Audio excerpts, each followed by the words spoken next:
ka-IFM TV, kamusta po kayong lahat? Kung kayo po ay bago sa ating YouTube channel ngayon, paki-subscribe lang po, paki-click na lang po ang ating bell button para maging updated po kayo sa lahat ng mga videos na ating i-upload sa ating channel. Ngayon po ang ating ibibigay na tips ay kung paano po natin maiwasan para hindi po ma-demonetize ang ating YouTube channel. Based sa karanasan ng aking mga kakilala, kaibigan na kapwa content creator din.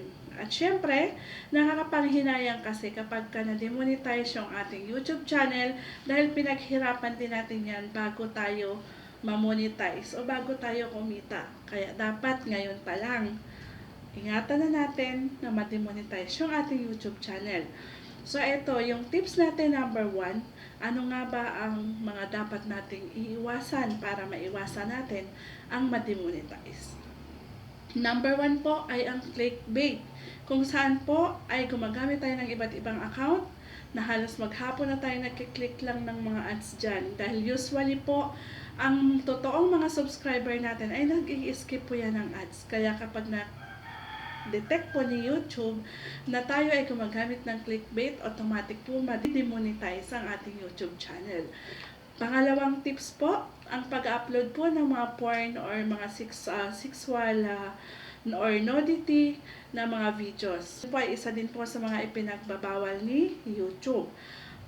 Pangatlo po, yung kumukuha po tayo ng mga clips sa iba't ibang sa pelikula or sa ibang mga content creator nang hindi natin binibigyan ng mas mapalawak pa na reaction, paliwanag, or editing. Okay? Kaya dapat ingatan natin yan. Kung halimbawa kumuha po kayo sa TikTok, sa Facebook, or kung saan mga platform, kailangan po ay wala pong logo na makikita kapag in-upload po kay YouTube channel natin. Okay, at ang pang-apat po, ito po ay kapag halimbawa may mga aksidente, may mga nagkaroon or ng mga away, tapos nahantong po sa patayan or nagkaroon po ng mga dugo. Kailangan pong i-blurred po natin yan bago po natin i-upload para hindi po tayo ma-demonetize. Dahil isa po yan sa mga dahilan na nade-demonetize ang ating channel kapag meron pong mga ganyan. Okay, so hopefully po na kahit papano ay makatulong ang ating tips para hindi po tayo masayang ang ating mga YouTube channel.